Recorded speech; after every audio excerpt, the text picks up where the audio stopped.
우리가 지난주에 나눴던 말씀에 대해서 잠깐 정리를 해보면 좋겠습니다. 우리는 이미 그리스도의 신부가 된 줄로 믿습니다. 성경을 다양한 주제로 우리가 읽고 해석하고 이걸 우리가 성경의 맥이라고 표현을 할 수도 있습니다. 구속사라는 주제로 해석을 할 수도 있고 성전이라는 관점에서 성경을 해석을 할 수도 있고 성경을 또 결혼이라는 관점에서 지난주에서 살펴보았듯이 이렇게 이해할 수도 있습니다. 또 언약이라는 주제 안에서도 성경을 이해할 수가 있고 하나님의 나라라든지 이런 다양한 성경을 이해하기 위한 그런 기본적인 맥들이 있죠. 그래서 우리는 지금 신부라는 신분, 결혼이라는 그런 입장에서 신부의 신분에 대해서 살펴보고 있습니다. 지난주에 말씀을 드렸던 것처럼 성경은 창세기에서부터 계시록까지 이르기를까지 결혼에 대한 그 비유를 가지고 그 관계를 가지고 하나님과 우리의 사이의 그 관계를 설명을 한다고 말씀을 드렸습니다. 창세기에서는 아담과 하와가 각자의 역할로서 최초의 가정이고 최초의 공동체로서의 사회 구성원으로서의 그 역할을 감당을 했다면 아담과 하와의 결혼 하나됨이 곧 예표로서 주어졌다면 또 이스라엘 백성들이 출애굽하고 나서 하나님과 언약을 맺고 나서는 이제는 하나님께서 남편 되시고 이스라엘 백성들이 하나님의 신부가 아내가 되었음에 대해서 말씀을 해주고 있습니다. 그리고 호세아서에 와서는 이 부분에 대해서 호세아와 고멜이라는 실제적인 인물을 등장시켜서 하나님과 이스라엘 백성들의 사이가 어떤 사이인지를 더 구체적으로 설명을 하고 있죠. 그래서 신약에 와서는 에베소서에 우리가 나눈 5장의 말씀에 와서는 남편과 아내의 그 관계로서 결혼의 문제를 설명함과 동시에 곧 이 모든 관계는 이 모든 결혼을 설명하기 위해 등장하는 이 모든 관계는 하나님과 예수 그리스도와 교회의 관계라고 설명을 하고 있는 것입니다. 그래서 이 모든 예표들은 예수 남편 대신 신랑 대신 예수 그리스도와 그 아내 된 각자의 교회에 대한 설명입니다. 계시록 21장 9절에 가면 또 다른 구체적인 실제가 있는데 그때에 가면 새 예루살렘이 아내로서 등장을 하고 신랑 되신 그리스도가 또 등장을 하게 되는 것입니다. 그래서 마치 하늘에서 내려온 그 새 예루살렘이 신부가 단장한 것 같이 온전한 모습으로 등장을 하게 됩니다. 그래서 우리가 성경을 다양한 주제로 이해할 수 있지만 우리가 신부라는 이 신분에 대해서 이번 주까지 나누고 끝을 내려고 했는데 아마 다음 주까지 해야 될 것 같습니다. 기초적인 부분을 다시 한번 점검을 하는 것이 좋을 것 같아서 오늘은 그 신부가 가진 특권과 영광이 무엇인지를 살펴보려고 합니다. 우리 31절의 말씀 다시 한번 읽겠습니다. 31절의 말씀에 보면 그러므로 사람이 부모를 떠나 그의 아내와 합하여 그 둘이 한 육체가 될지니 이렇게 말씀을 합니다. 이 말씀은 창세기 2장 24절의 말씀의 인용이죠. 하나님께서 아담으로 깊은 잠에 빠지게 하시고 아담의 갈빗대를 취하여서 여자를 만든 사건에 대해서 설명을 드렸습니다. 그 아담은 곧 예수 그리스도를 예표하는 것이고 아담이 깊은 잠에 빠진 것은 예수 그리스도의 죽음을 의미하는 것입니다. 그래서 예수 그리스도의 죽음으로 말미암아 새로운 생명을 가진 교회가 탄생을 한 거고 곧 성도가 탄생을 한 것이죠. 그런데 창세기에서는 그 사건을 예표로 우리에게 보여주는 것입니다. 그래서 갈빗뼈로 하와를 만들고 아담과 하와가 연합이 되었던 것처럼 오늘날 저와 여러분도 예수 그리스도와 연합된 관계 안에 있는 줄로 믿습니다. 그래서 첫 번째 나눌 주제는 우리는 신랑과 이미 연합한 존재라는 사실입니다. 그리스도의 신부가 되었다는 것은 이미 그 신랑과 연합한 사이인 것입니다. 마치 아담과 하와가 아담이 자기에게 보내온 그 하와를 보면서 그를 향하여 뭐라고 말합니까? 너는 내 뼈 중에 뼈요 살 중에 살이로다 하는 거기에서 말하는 그 연합, 남자가 부모를 떠나 그 아내와 하나가 될지니라 할 때 그 연합이라는 다바크란 단어는 연합을 말하는 겁니다. 연합을 의미하는 것입니다. 그래서 아담과 하와가 하나 되었듯이 저와 여러분은 이미 예수 그리스도와 하나 된 정혼한 사이가 된 줄로 믿습니다. 그래서 우리는 이미 신부인 겁니다. 아직 두 번째 절차에 이르지 않은 것이지 약혼한 사이고 이미 신부인 것입니다. 그래서 그 기간 동안 우리가 지켜야 될 것은 순결이라고 지난주에 말씀을 드렸죠. 그래서 성경은 다양한 예를 들어서 이 관계를 설명합니다. 아담과 하와의 예가 한 예이고 요한복음 15장에 오면 포도나무를 통해서 이것을 설명을 해주고 있습니다. 아버지는 농부시고 예수 그리스도는 포도나무시고 우리는 가지인 것입니다. 나무와 가지의 사이는 뗄래야 뗄 수 없는 관계인 것이죠. 그런데 거기에서 요한복음 15장을 읽으면서 우리가 오해하지 말아야 될 부분은 그겁니다. 가지가 열매를 맺지 못한다고 해서 그 가지가 쓸모가 없는 것이 아니라는 겁니다. 그냥 역할을 감당하지 못하는 것이지 열매를 맺든 열매를 맺지 못하든 가지는 여전히 가지입니다. 여러분 믿으십니까? 우리가 하나님의 자녀로서 자녀라고 하기보다는 신부로서의 신분을 이미 부여받은 자로서 신부로 살 수도 있고 신부로 살지 못할 수도 있습니다. 그러나 신부라는 신분은 절대 바뀌지 않는다는 겁니다. 그런데 우리가 살아가면서 말씀이라는 진리 위에 우리의 믿음, 그 진리를 향한 믿음을 가지고 그걸 붙잡고 사는 것이 아니라 자꾸 느낌이나 감정에 자꾸 속게 되는 겁니다. 마치 내 안에 기쁨이 충만하고 즐거움이 가득하고 행복한 감정을 이렇게 느낄 때에는 마치 나는 믿음이 있는 것 같고 하나님께서 나를 특별히 사랑하는 것 같고 내가 교회를 위하여 지체들을 위하여 뭔가를 헌신했을 때에는 주님께서 나를 더 사랑하고 더 기뻐할 것 같은 그게 율법적인 개념인 겁니다. 우리는 사랑을 이미 받았고 받고 있으면 계속 받게 될 줄로 믿습니다. 이건 우리가 신부가 가진 배짱인 겁니다. 신랑이 왜 신부에게 찾아왔습니까? 신부에게 홀딱 반했다고 볼 수밖에 없는 관점이죠. 그러지 않습니까? 신데렐라의 이야기처럼 왕자가 왜 그 구두의 주인을 찾아옵니까? 무도회에 참여했다가 신데렐라에게 빠졌다고 볼 수밖에 없는 것이죠. 하나님께서 왜 그리스도를 우리에게 보내주셨습니까? 우리를 그만큼 사랑하시기 때문에 그런 것입니다. 그런데 우리가 때로는 사랑을 받지 못할 것 같은 그런 행동들은 너무 많이 하더라는 겁니다. 그런 언사를 하더라는 겁니다. 말을 하고 행동을 하고 그런 부정적인 감정, 말씀과는 전혀 위배되는 그런 감정을 가지고 살아가더라는 겁니다. 육체에 충실하게 살아가더라는 것이죠. 세상을 사랑하지 말라고 주님께서 말씀하셨지만 세상도 사랑하고 돈을 주인으로 삼지 말라고 했지만 우리는 만몬에 너무 충실하게 살 때가 많더라는 겁니다. 그렇다고 해서 신부로서의 그 신분을 잃어버리는 것이 아니라는 것을 우리는 알 필요가 있습니다. 우리가 연약해지고 우리가 죄를 범하고 신부로서의 행위나 행실을 가지지 못하면 마치 자격이 취소된 것 마냥 느낄 때가 너무 많은 겁니다. 그 일은 우리 안에서 일어나는 구체적인 일이지만 또 마귀가 그런 것을 빌미로 삼아 우리를 하나님과 이간질을 하는 것입니다. 절대 속으시면 안 됩니다. 우리는 믿음으로 사는 겁니다. 말씀을 이미 선언한 그 믿음을, 그 말씀을 붙잡는 믿음으로 사는 것입니다. 여러분 믿으십니까? 우리는 믿음이라는, 말씀이라는 그 기초 위에 믿음을 세우고 그 믿음을 붙잡고 살아가는 것이지, 믿음으로 사는 것이지 느낌이나 감정을 따라 사는 것이 아닙니다.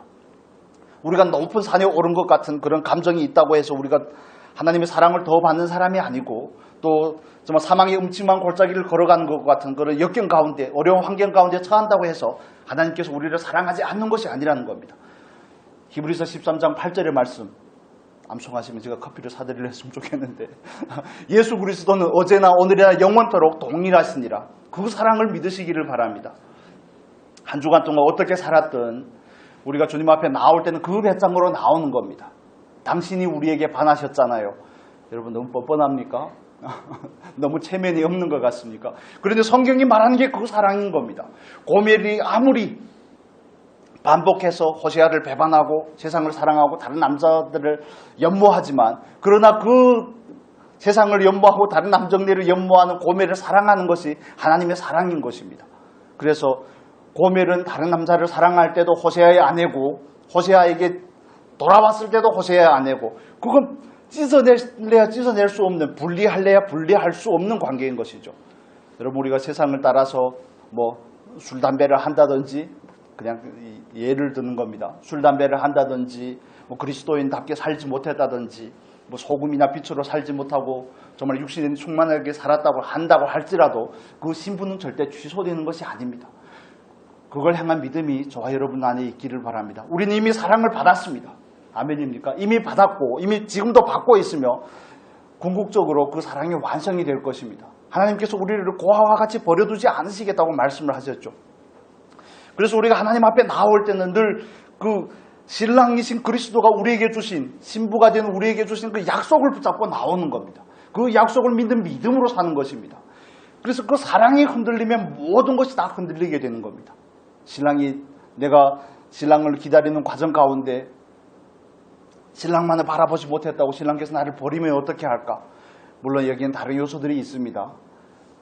그렇다고 해서 우리가 자꾸 스스로의 자책을 가진다든지 스스로를 책망한다든지 그 죄 가운데 빠진다든지 하는 일은 마귀의 속임수라는 사실을 온전하게 깨달을 수 있으면 좋겠습니다. 마귀는 오늘날도 그 일을 하는 겁니다. 에덴에 와서 아담과 하와를 분리하고 하나님과 아담을 분리했던 것처럼 오늘도 신부가 된 우리와 남편 된 그리스도를 분리하기에 여념이 없습니다. 두루 다니며 삼킬 자를 찾는 것입니다. 네가 그래도 신부냐? 이렇게 질문을 하는 것이죠. 우리에게 있어서. 우리에게 나와서 우리를 이간질하고 어떻게 하든지 하나님과 떼어놓으려고 하고 우리 사이의 제3자로서 우리의 관계 가운데 개입을 하려고 하는 게 마귀가 하는 수작들이라는 겁니다. 그걸 바르게 분별할 수 있는 은혜가 있었으면 좋겠습니다. 그래서 그런 일들이 있을 때마다 우리의 연약함이 드러나고 할 때마다 하나님의 사랑을 다시 확인할 수 있는 저와 여러분이 될 수 있기를 축복합니다. 이건 정말 중요한 것입니다. 그래 어쩔래? 이게 신부가 가진 담대함이 아니겠습니까? 그래 어쩔래? 그런데 우리는 그런 부분에 있어서 많이 위축이 됩니다. 죄를 범하고 하나님 앞에 나가 그 문제를 자백하고 바로바로 회개하고 하나님과 관계를 회복하는 일에 있어서 너무 더딜 때가 많더라는 것입니다. 거기에서 스스로를 책망하고 스스로가 마치 가치 없는 것처럼 여겨질 때가 있는 것입니다. 그건 마귀에게 속고 있는 것입니다. 여러분 어떻습니까? 여러분의 삶 가운데서 하나님께서 우리에게 얼마나 온전하게 살라고 하는 것이 아니라 온전하게 살기를 힘쓰라고 말씀을 하시는 겁니다. 중요한 것은 그 중심에 있습니다. 그 중심을 가진 추구에 있는 것이지 얼마만큼의 그 완벽한 결과가 있는 게 아닙니다. 우리는 이런 자본주의적인 상업의 논리에 너무 익숙해져 있습니다. 그래서 사람도 가치 기준으로 쓸모를 가지고 매기는 겁니다. 제가 광양에서 몇 년 동안 있지 않았습니까? 처음에 왔을 때도 있었고 코로나 때 나왔을 때도 2년 정도 있었는데 여러분 잘 아시는 것처럼 금오도에 가면 제철이 있죠. 그래서 거기에는 제철 사택이 있습니다. 그런데 그 학교를 다니는 아이들이 저희 교회에도 그런 아버지가 광양 제철에 출근하시는 분들이 그런 자녀들이 있었는데 그런 아이들이 있었는데 그래서 애들이 학교에 가면 자기들끼리 물어본다는 겁니다. 너희 아버지는 직급이 뭐야? 그래서 학교에서 애들 사이에서 아버지의 직급을 가지고 알게 모르게 그 서열이 정해진다고 그렇게 이야기를 하는 겁니다. 천만의 말씀입니다. 그렇게 서열을 정하는 것이 자본주의적인 방식이라는 겁니다. 많은 이윤을 창출해내면 마치 가치가 있고 교회도 마찬가지입니다. 우리들의 삶에서도 마찬가지입니다. 교회가 마치 부흥가라고 외적인 부흥을 이루고 세를 이루면 마치 목회를 잘하는 것 같고 그 교회가 마치 하나님이 기뻐하는 교회인 것처럼 생각을 할 때가 너무 많더라는 겁니다. 전도가 활발하게 일어난다든지 물론 그런 부분들이 하나님의 은혜가 있어야 되는 것은 분명한 사실이지만 그러나 하나님께서 우리를 향한 그 평가의 기준은 외적인 것이 아니라는 겁니다. 그건 세상이 우리에게 가져다 대는 잣대인 것입니다. 그런데 우리는 속으면 안 되는 것이죠. 그래서 우리는 우리의 쓸모를 자꾸 생각을 하는 것이 아닙니다. 효용성이라고 말하죠. 쓸모, 효용성을 가지고 스스로의 존재를 규정하는 것이 아니라 존재를 뭐라고 단정하는 것이 아니라 우리는 말씀 안에서 우리의 존재를 확인해가는 것입니다. 이미 성경은 우리가 그리스도의 신부라고 말씀해주고 있습니다.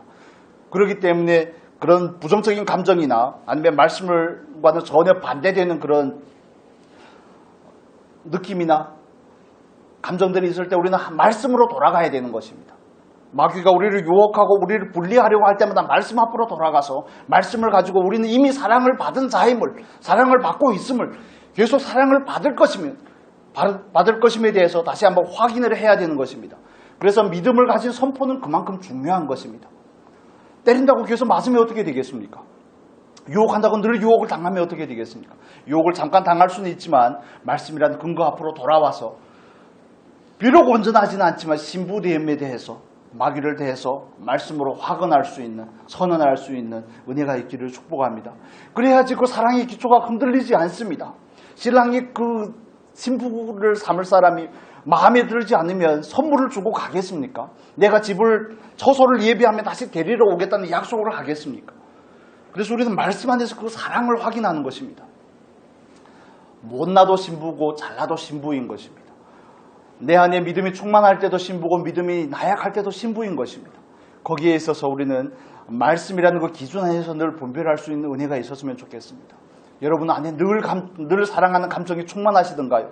늘 말씀이 충만하시고 늘 성령이 충만하시던가요? 그러지 않잖아요. 때로는 그냥 눈에 보이는 존재 자체가 싫을 때가 있습니다. 그게 사람이 가진 연약함인 겁니다. 남편을 바라보며 아내를 바라보며 자녀들을 바라보며 괜히 있는 것 자체가 부담스럽고 숨이 턱턱 막힐 때가 있습니다. 여러분 전혀 그렇지 않다는 표정을 하고 계신데 좀 치워졌으면 좋겠는 그런, 물론 만나서 너무 반갑지만 그런데 어느 정도의 시간이 지나면 때로는 그냥 존재를 부인하는 것이 아니라 잠깐 떨어져 있고 싶은 남편들은 그래 자기의 동굴 안으로 들어간다고 그러죠. 그런데 동굴 안에 들어가면 아내들은 자꾸 나오라고 짝대기로 이렇게 자꾸 나오라고 한다고 해서 하는데 그냥 동굴 안에 계시도록 놔두시는 것이 가장 현명한 일인 줄 압니다. 그렇습니다. 그래서 우리는 하나님 앞에서 이런 부분들에 대해서 바르게 분별할 필요가 있습니다. 그래서 저 말씀을 드리고 싶은 것은 우리가 이미 그리스도와 연합이 되었다는 것은 그 사랑 안에서의 연합인 것입니다. 그래서 그 사랑을 충분히 받는 저와 여러분이 되면 좋겠습니다. 자꾸 가치를 가지고 우리 가치를 매기려고 따지려고 하는 것이 아니라 그냥 나는 이미 사랑을 받은 존재이구나. 나는 사랑받을 자격이 충분히 있구나. 자격을 논하는 게 아닙니다. 우리에게 뭔 자격이 있겠습니까? 그런데 그건 무조건적인 사랑이 우리에게 임한 게 아니겠습니까? 불가항력적인 은혜를 입은 자가 저와 여러분임을 믿으시기를 바랍니다. 그 사랑을 충분히 받으시기를 바랍니다. 그 사랑을 충분히 받고 그 사랑 안에서 참된 쉼과 누림이 있을 때 우리는 비로소 신부로서 단장하고자 하는 그 다음 단계로 나아갈 수가 있습니다. 신부로서 신랑의 사랑을 받고 있다는 사실에 대해서도 늘 흔들리고 있다면 단장이 뭔 소용이 있겠습니까? 어떻게 단장할 용기가 나고 어떻게 단장할 수 있는 그런 소원이 생기겠습니까? 우리는 이미 사랑을 받고 있음을 여러분 믿으시기를 바랍니다.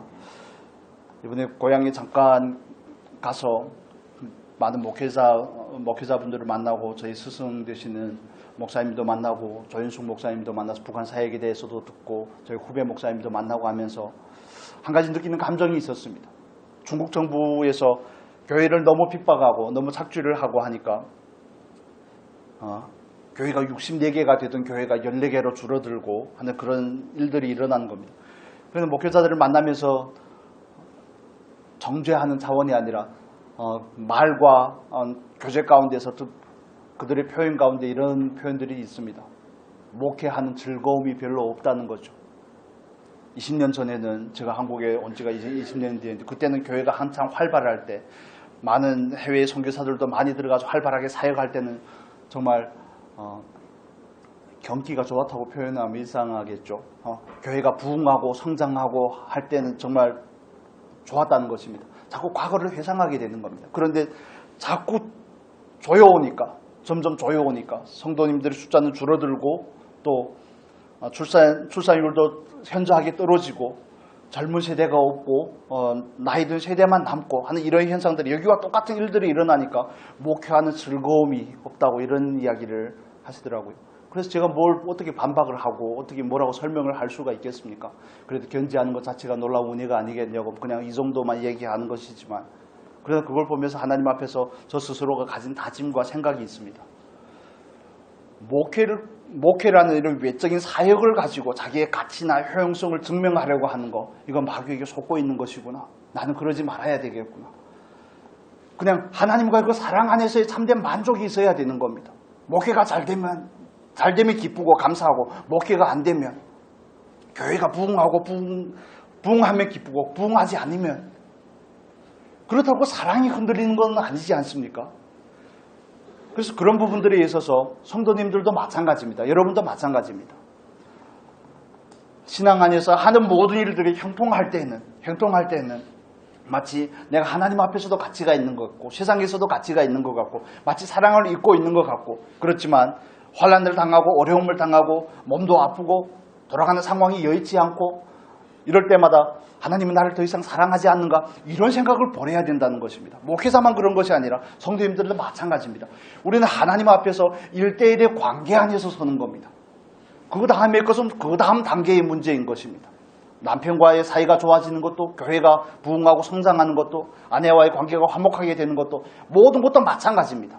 먼저 하나님과 나 사이의 그 사랑 안에서 연합이 더 온전해질 때 그 다음에 그 다음 스텝으로 나아갈 수 있더라는 겁니다. 자꾸 외적인 것을 가지고 그 사랑을 확인하려고 하면 100번이면 100번이고 반드시 우리는 실패하게 될 것입니다. 사망의 음침한 골짜기를 다닐 때에도 하나님은 다윗을 사랑하셨고 그렇지 않습니까? 원수의 목전에서 진수성찬을 베풀 때에도 하나님은 다윗을 사랑하셨습니다. 그 사랑이 여전히 우리에게도 동일하게 적용이 됨을 여러분 믿으시기를 바랍니다. 우리는 그 믿음으로 사는 것입니다. 그래서 그 사랑이 흔들리지 않으셨으면 좋겠습니다.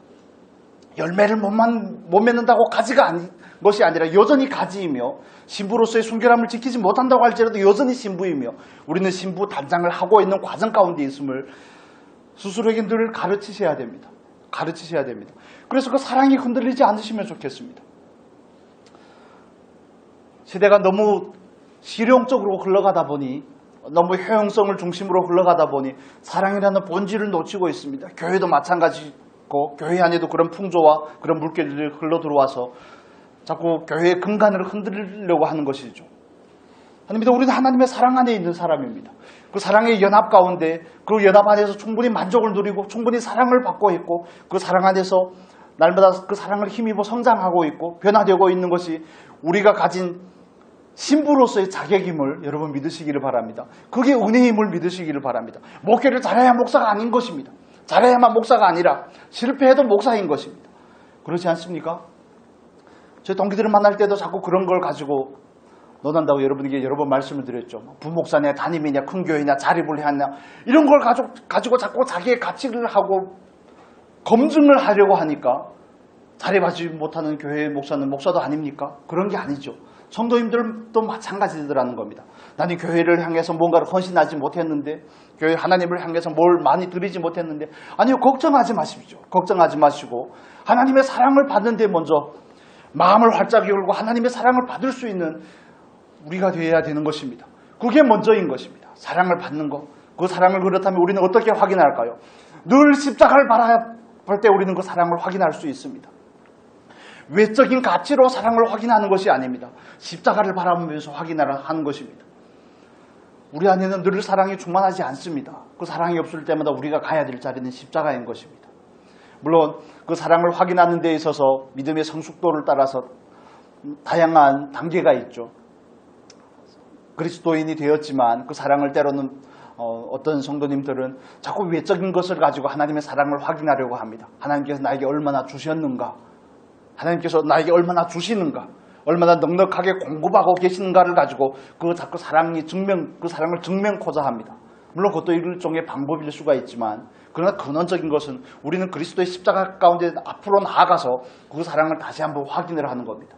나 같은 죄인을 사랑하시는 하나님, 그 사랑 앞에 다시 한번 설득이 되고 그 사랑 앞에 다시 한번 무릎을 꿇게 되고 그 사랑으로 다시 가득 채워야 되는 것이 저와 여러분이 처한 입장입니다.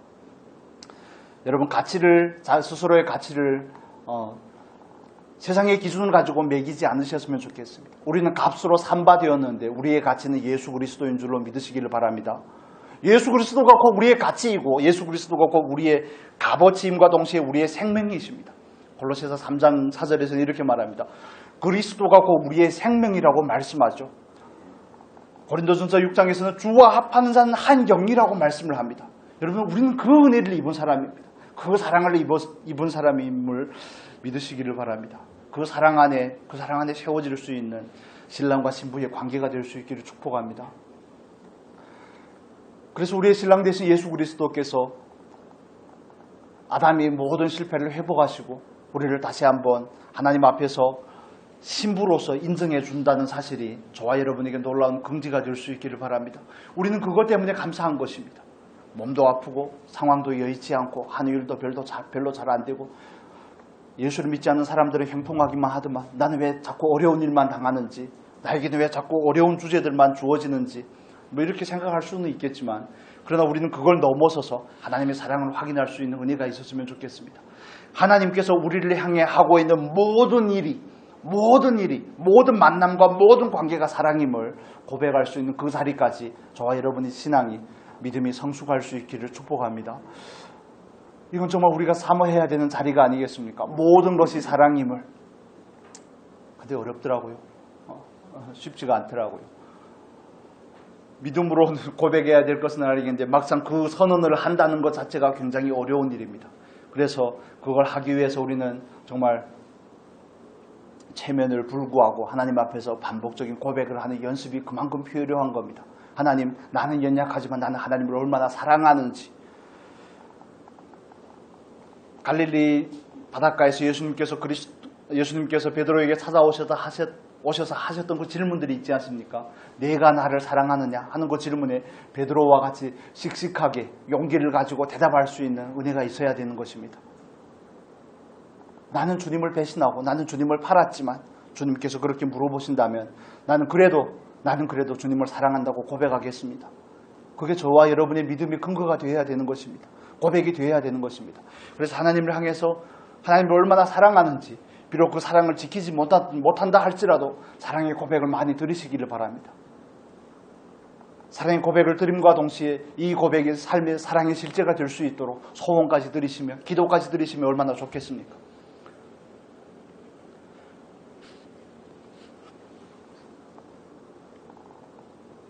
경상도 남편들처럼 하나님을 향해서 고백을 적게 하시면 안 됩니다. 많이 하셔야 됩니다. 얼마나 사랑하는지, 연약함에도 얼마나 사랑하는지. 베드로가 얼마나 위로가 되는지 모릅니다. 베드로를 바라볼 때마다. 1차 선교여행에서 지난번 수요일 날에 나누었던 것처럼 바울과 바나바를 버리고 돌아왔던 그 마가 요한이 얼마나 위로가 되는지 모릅니다. 우리에게 있어서 실패했지만 다시 돌이켜서 그 믿음의 길을 갈 수 있다는 것. 우리도 하나님 앞에서 그런 믿음의 고백들을 늘 가지셔야 됩니다. 그 사랑을 끊임없이 고백하십시오. 나는 사랑을 고백할 수는 있지만, 소원을 드릴 수는 있지만 하나님 그 사랑을 지킬 수 있는 능력은 없네요. 주님 나를 붙잡아 주십시오. 말하고 고백할 뿐만 아니라 그걸 넘어서서 사랑을 따라서 행할 수 있는 자리까지 나아갈 수 있도록 나를 붙잡아 주십시오. 우리에게는 그걸 해낼 수 있는 능력이 없습니다. 하고자 하는 소원을 가질 수 있죠. 성령께서 우리에게 소원을 넣어주시기 때문에 그렇습니다. 그리스도의 날까지 그 소원을 우리에게 끊임없이 넣어주시는 그게 또한 우리를 향한 하나님의 사랑의 표현이 아니겠습니까? 그래서 정말 우리가 이미 그리스도와 연합한 자가, 사랑 안에서 연합한 자가 되었음에 대해서 확신할 수 있는 저와 여러분이 되면 좋겠습니다. 정말 세상이 어떻게 된다고 할지라도 하나님께서 우리를 향한 그 사랑은 변치 않으심을 믿으셨으면 좋겠습니다. 느낌에 속지 않으셨으면 좋겠습니다. 감정을 따라 감정에 속지 않으셔야 됩니다. 우리는 믿음을 따라 사는 겁니다. 그래서 오직 나의 의인은 믿음으로 말미암아 살리라고 말씀합니다. 두 번째로 말씀을 드릴 부분은 우리는 이미 거룩하게 구별되었다는 사실입니다. 첫 번째 주제와도 밀접하게 연관이 되는 것이죠. 우리는 이미 구별된 존재입니다. 우리가 자꾸 구별됨, 거룩함이라는 이 단어를 이해할 때 자꾸 우리의 문화와 전통이라는 그 틀 안에서 자꾸 이해하려고 합니다. 거룩함이라는 것은 마치 신성한 것, 마치 접근 불가한 것, 범접할 수 없는 그런 영광 가운데 있는 것, 물론 그런 의미도 가지고 있습니다. 그렇지만 성경에서 우리에게 말하고 있는 거룩은 구별됨입니다. 따로 떼어놓은 겁니다. 하나님 앞에 헌신하고 하나님 앞에 드리기 위해서 따로 떼어놓은 것이 이미 구별됨이라는, 거룩함이라는 의미를 가지는 겁니다. 얼마나 깨끗하고 얼마나 흠이 없고 그걸 거룩함이라고 말하는 것이 아니라 떼어놓은 것을 거룩함이라고 말하는 겁니다.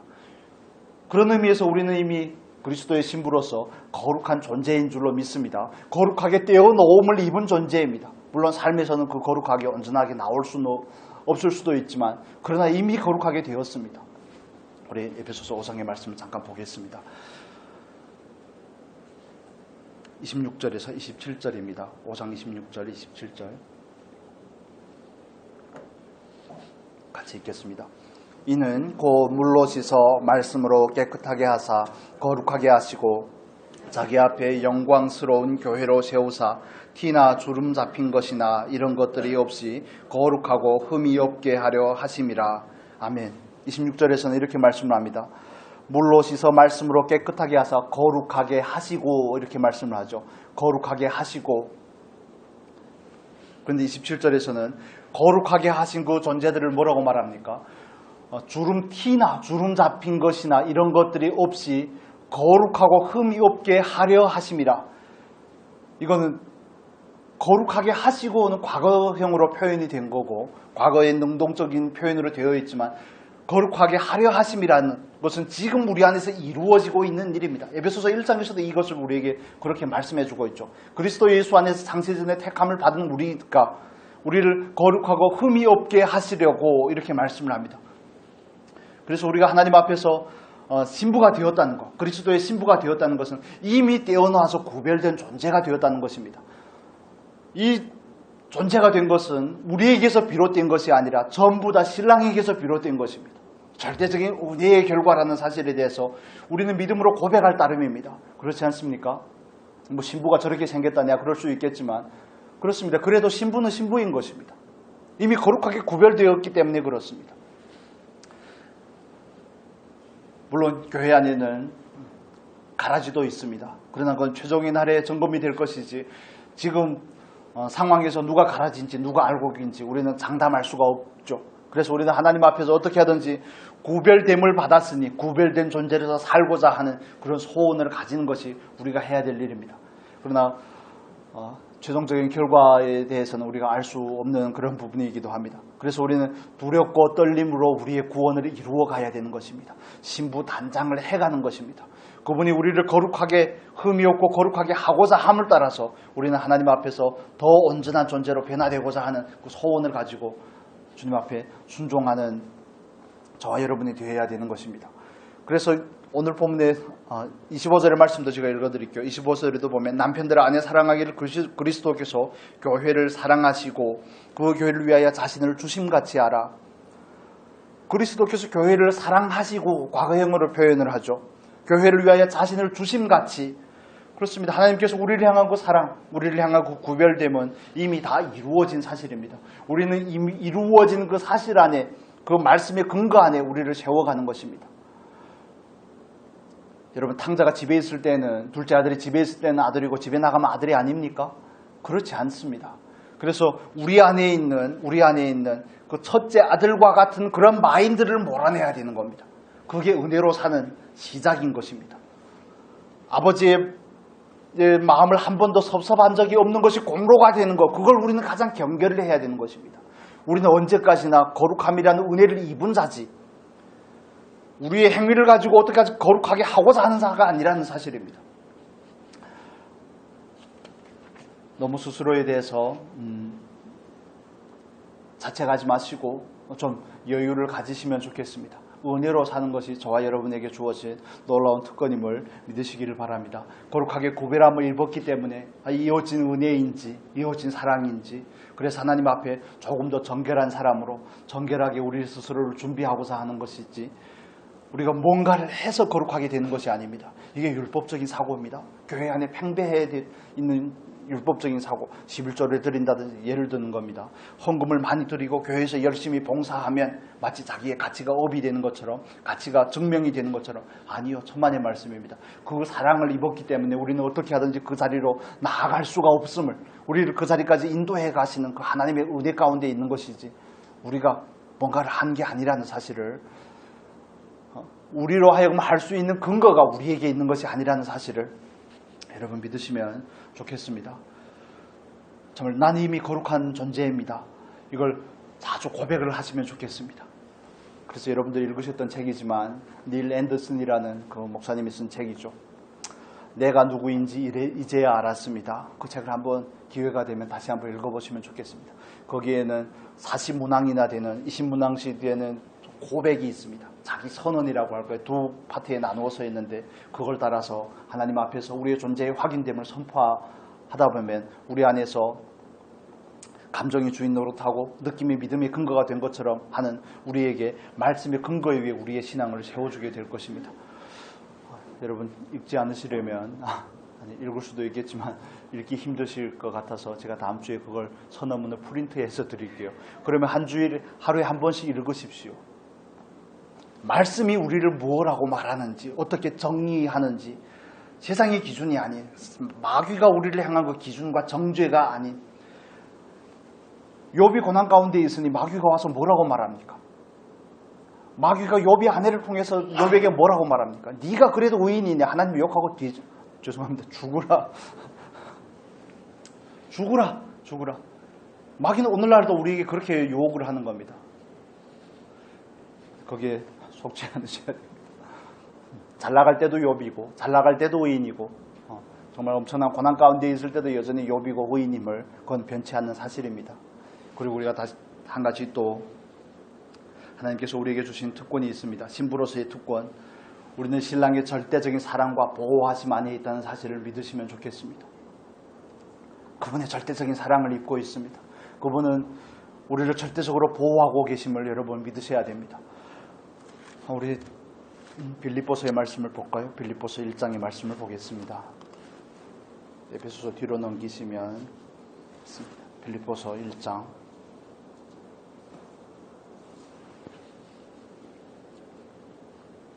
6절의 말씀을 보겠습니다. 빌립보서 1장 6절 같이 읽겠습니다.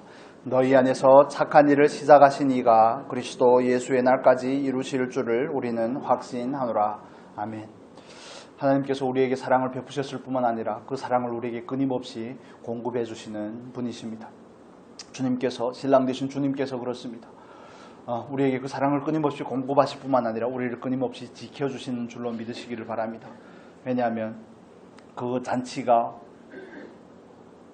혼인잔치가 이루어질 그날까지 우리의 영과 혼과 몸이 주님 안에서 온전히 보존되기를 사도 바울이 원한다고 표현을 하는데 주님께서 그걸 원하시는 줄로 믿습니다. 그래서 그분의 절대적인 사랑과 보호하심 안에 있는 것이 우리입니다.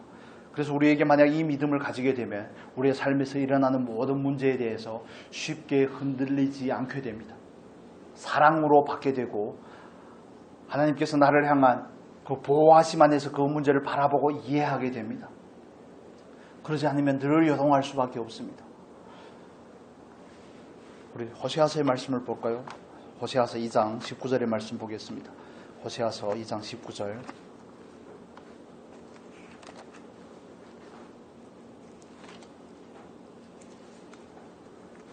호세아서 2장 19절 우리 같이 19절에서 20절 같이 읽겠습니다.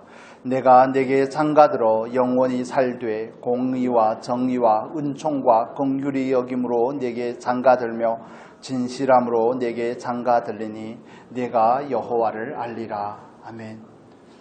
이렇게 말씀을 합니다. 내가 내게 장가들어 영원히 살되 하나님께서 우리를 향한 그 사랑과 우리를 향한 그 보호하심, 인도하심은 일시적인 것이 아니라 영원한 것임을 믿으시기를 바랍니다. 이건 절대적인 것입니다. 그 누구도 범접하고 그 누구도 곁들일 수 없는 것입니다. 그래서 잠깐의 넘어짐이 있지만 그러나 하나님께서 우리를 향한 그 사랑으로 인해서 우리를 향한 그 인도하심으로 인해 보호하심으로 인해서 우리로 하여금 다시 일어날 수 있게끔 도우시더라는 겁니다. 우리는 그걸 믿는 것입니다. 그 일을 우리 안에서 구체적으로 실행하고 계시는 분이 성령님임을 여러분 믿으시기를 바랍니다. 그 성령님을 우리는 다 지금 우리 안에 모시고 있습니다. 성령께서 우리가 하나님을 향한 그 사랑이 의심이 될 때마다 우리 안에서 그 사랑을 다시 한번 확인시켜 주실 것입니다. 우리가 주님과의 그 관계 안에서 주님과의 분리로 인해서 불안해할 때마다 우리로 하여금 우리 안에 다시 그 확신을 심어주실 것입니다. 주님께서 우리를 얼마나 사랑하고 계시는지, 우리를 얼마나 눈동자와 같이 지켜 보호하고 계시는지. 그래서 환경을 가지고 그분의 사랑과 그분의 보호하심과 그분의 하시는 일들에 대해서 자꾸 간음하시면 안 됩니다. 말씀으로 돌아와서 그 사랑과 보호하심을 확인할 수 있는 은혜가 있기를 바랍니다. 지금까지 사랑하시고 지금까지 보호하신 주님께서 끝까지 사랑하시고 보호하실 줄로 믿습니다. 그래서 우리가 그 사랑을 입은 자로서 우리 안에서 자꾸 그 세상의 그 가치들을 몰아내는 것을 우리는 연습을 해야 되는 겁니다. 가치관의 그 변화를 도모해야 되는 겁니다. 왜냐하면 그것 때문에 사실 괴로운 겁니다. 말씀이라는 가치만 우리 안에 확실하게 정비가 되어 있다면 우리는 별로 그렇게 흔들릴 일이 별로 없을 겁니다. 그런데 자꾸 사람들의 소리와 세상의 소리와 세상의 기준들이 우리 안에 들어와서 자꾸만 그 말씀의 가치를 희석시키고 그것을 왜곡되게 하는 겁니다. 그게 마귀가 하는 일이고 그 배후에 있는 마귀가 그 일을 조종하고 있기 때문에 우리는 늘 혼란스러운 겁니다. 그러나 진정으로 신랑의 사랑 안에 있고 신랑의 보호하심 안에 있는 신부는 안전합니다. 신부는 마음의 참된 평안을 누릴 수가 있습니다. 거기엔 참된 안식과 충분한 만족이 있습니다. 세상이 그 포도주를 향하여서 군침을 흘리지 않더라는 겁니다. 정말 내 사랑이 포도주보다 나음이로구나 하는 그런 표현들이 우리 안에도 똑같이 있게 되는 것이죠. 여러분, 그분이 우리를 향한 사랑과 보호하심이 절대적이라는 사실을 믿으셨으면 좋겠습니다. 때론 우리가 그 사랑과 그분의 보호하심에 대해서 왜곡되게 해석할 뿐입니다. 우리의 가치를 가지고 이래도 사랑하는 건가? 이래도 보호하시는 것이 맞는가? 우리 안에서 나온 그런 부정적인 관점과 세상의 가치를 따른 그런 부정적인 잘못된 이해이지 하나님의 사랑과 보호하심에는 절대 변함이 없습니다. 그래서 우리가 보통 말하는 그 섭리라고 표현을 하죠. 하나님의 경륜, 하나님의 섭리라고 표현을 할 때 그 섭리를 중국어로 이렇게 번역을 할 때 중국 분들은 그걸 하나님의 보호하심이라고 이해를 하더라고요. 하나님의 경륜, 하나님의 뜻을 이루기 위한 끊임없는 보호하심. 그래서 그걸 보고도 또 굉장히 큰 은혜가 되었습니다. 그렇습니다. 우리가 얼마나 믿음이 굳세고 얼마나 견고하고 얼마나 의지가 대단해서 그분을 따라가는 것이 아니라 늘 그분의 사랑이 공급되고 그분의 보호하심이 우리에게 공급되기 때문에 우리는 하나님의 은혜로서 나아가는 것입니다. 여러분, 우리는 구별된 존재입니다. 구별된 자로서 구별된 존재로서 살아가기를 소원을 가지고 조금 힘쓰면 좋겠습니다. 너무 힘을 쓰지 마십시오. 조금만 힘쓰십시오. 할 수 있는 것만큼. 우리는 이미 그리스도와 연합된 존재입니다.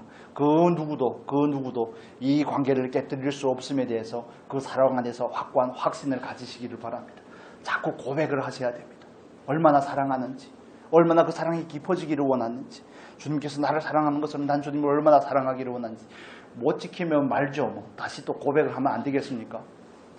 그게 신부로서의 특권이 아니겠습니까? 부부 사이에 부부 싸움은 뭐라고요? 죄송합니다. 부부 싸움은 칼로 물베기입니다. 못 지키면 말죠. 안 그렇습니까? 또 다시 나가서 뻔뻔하게 하는 겁니다. 그게 신부된 영광이고 특권인데 너무 스스로를 향해서 과신하지 않았으면 좋겠습니다. 스스로의 실력에 대해서. 마지막 한 가지는 그냥 주제만 드리겠습니다. 잘 알고 있는 것이기 때문에 우리는 신부로서의 그 단장을 잘 마치면 주님과의 그 영광스러운 혼인잔치에 참여하게 될 것입니다. 모든 사람이 참여하는 것이 아니라고 지난주에 말씀을 드렸습니다. 그래서 우리는 거기에 참여하기 위해서 신부됨의 단장을 잘 하고자 하는 것입니다. 그래서 그리스도의 신부됨으로서 그 영광과 특권이 있다면 거기에 따른 책임과 의무가 있습니다. 우리에게 필요한 준비들이 무엇인지에 대해서 다음 주에 구체적으로 살펴보도록 하겠습니다. 우리가 이 시간 같이 기도하면 좋겠습니다.